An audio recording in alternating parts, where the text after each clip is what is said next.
Bonjour et bienvenue dans cette nouvelle vidéo. Aujourd'hui on se retrouve au golf du pays de Saint-Gilles-Croix-de-Vie pour appliquer les conseils que je donnais dans la série Break 100. En gros je vous expliquais qu'il valait mieux prendre que 4 clubs que vous maîtrisez très bien avec les distances qui s'affichent sur votre écran.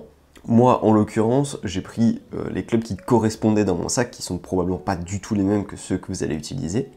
Mais du coup pour vous montrer, non seulement que c'est possible, bien évidemment pour moi avec un fer 8 c'est bien plus facile de mettre sur le fairway assez loin que pour vous avec un bois. Le but c'est pas de dire que si j'arrive à le faire avec 4 clubs vous allez y arriver, mais le but c'est de vous montrer que c'est pas une question de distance et c'était aussi de vous donner quelques options stratégiques pour que quand vous vous retrouverez sur le parcours dans les mêmes conditions, vous puissiez réagir différemment. Donc du coup comme les images que vous voyez, j'ai pris fer 8 qui va à peu près à 140 mètres, pitching wedge qui va à peu près à 110 mètres, le 54 qui est mon sandwich intermédiaire qui va à peu près à 85 mètres et mon fidèle putter de balle.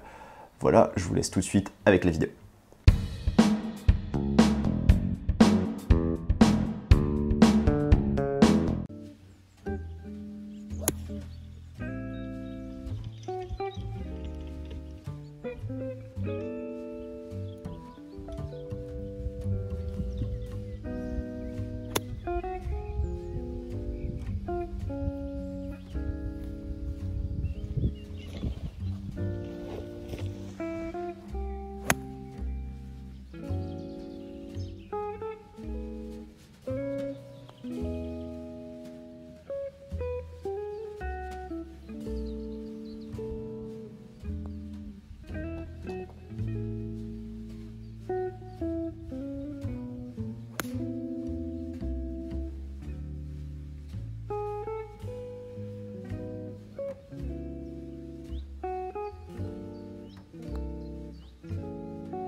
Bon voilà, je voulais vous montrer le lie parce que je suis tellement près de la bordure, je sais pas si on verra très bien, mais je suis tellement près de la bordure qu'en réalité elle me gêne pratiquement pas. Donc là j'ai deux options, soit je la putt, soit je fais vraiment une toute petite approche et du coup j'ai vraiment pas besoin de faire une sortie de bunker compliquée quoi.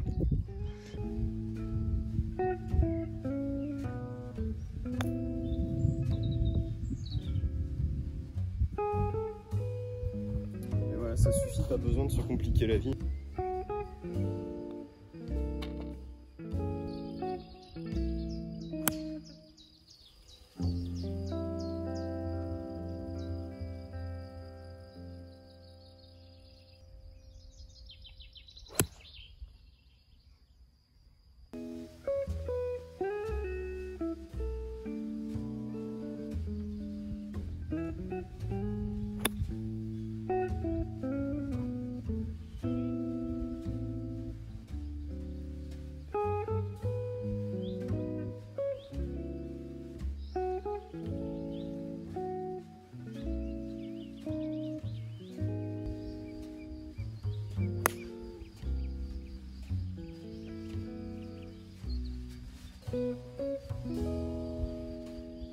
Et donc là, petite vidéo pour vous montrer le laille.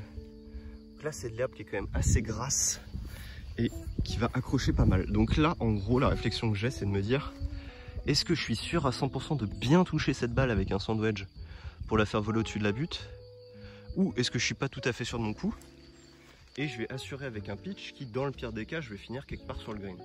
C'est ça, quand je vous dis, mettez-la quelque part sur le green, mais n'importe où sur le green, c'est de cette réflexion-là que je pars.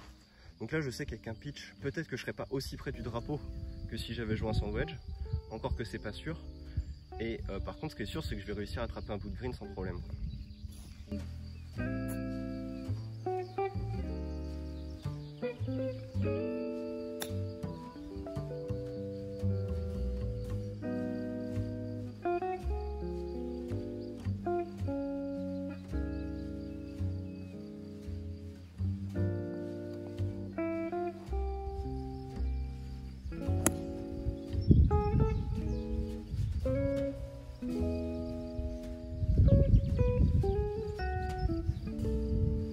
Donc voilà, là, qu'est-ce qui s'est passé?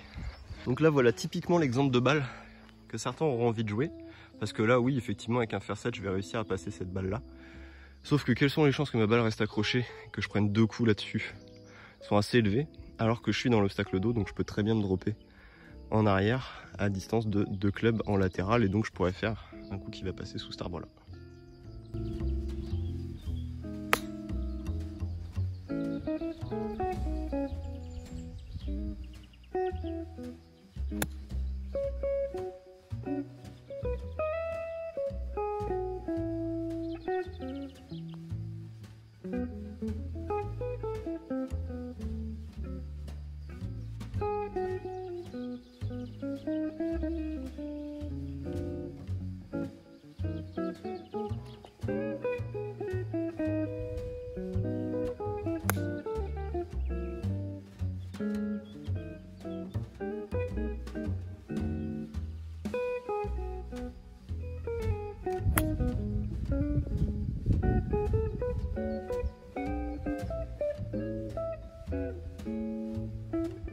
Donc voilà, encore une fois, j'ai bien sous-estimé le fait que ça roule énormément. Là, ma balle, elle a pris au moins 30 mètres de roule. J'ai 2 possibilités. Soit je vais chercher le drapeau, chose que je ferais probablement si j'étais tout seul et que je filmais pas. En revanche, là, je peux aussi prendre la sécurité et simplement poser la balle sur le green à gauche sans prendre le risque de me mettre dans le bac. Donc je peux soit prendre un wedge, là en l'occurrence, je vais juste prendre un pitch et puis je vais pousser la balle, quoi.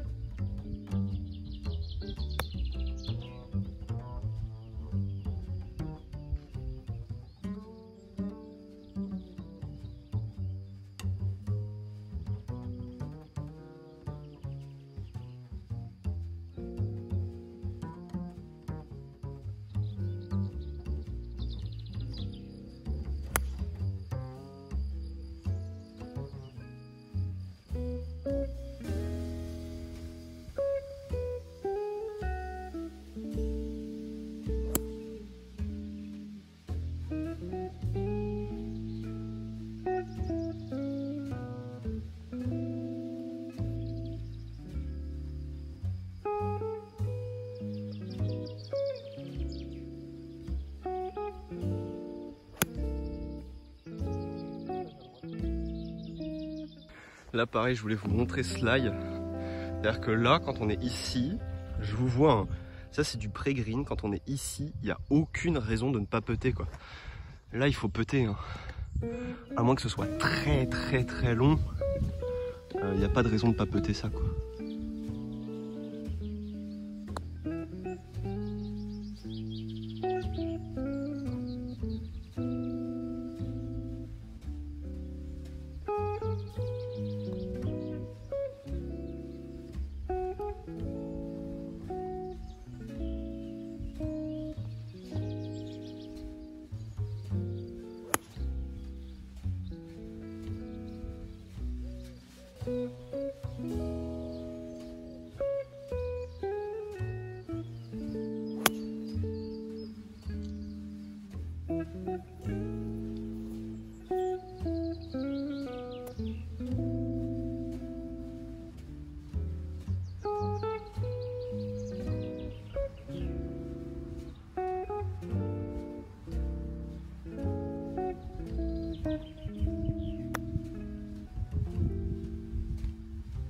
voyez, c'est vraiment pas un très bon coup de golf.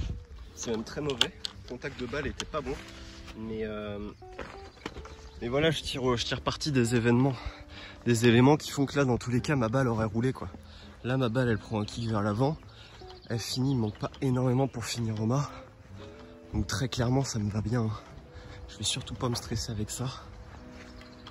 Alors que si j'avais fait un coup de wedge, vu comment c'est sec, il se pouvait très bien que ma balle ne s'arrête pas sur un coup de wedge. Et là, je veux surtout pas avoir un putt en descente sur ce green qui est, bon, on sait très bien qu'à la caméra ça rend rien, mais qui est extrêmement pentu pour le coup. Donc là, je voulais absolument rester en montée, quoi.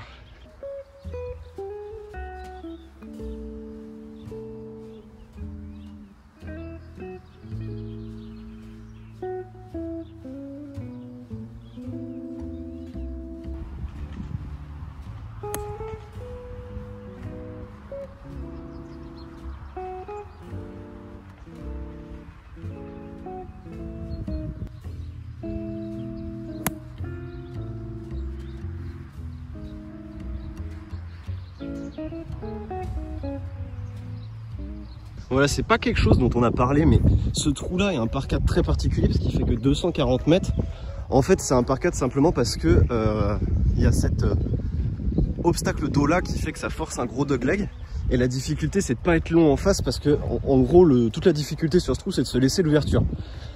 Là, vous voyez, en fait, avec un fer 8, j'étais vraiment dans quasiment la meilleure position envisageable sur ce trou. Et du coup, bah, je pouvais très bien l'attaquer en deux. C'est pas parce qu'on est dans ce système-là qu'il faut jamais attaquer les greens en régulation, quand les greens en régulation, ils sont faciles.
Voilà, je vous montre le lie. Lie très compliqué, donc là en l'occurrence c'était vraiment juste un très mauvais coup, ça arrive. Hein. Mon pitch qui n'a pas volé, qui n'est pas sorti de la face de club. Et donc je me retrouve avec un coup qui est pas évident là en termes de lie, qu'il va falloir descendre fort sur la balle. On va essayer de la pincer un petit peu, voir ce que ça donne.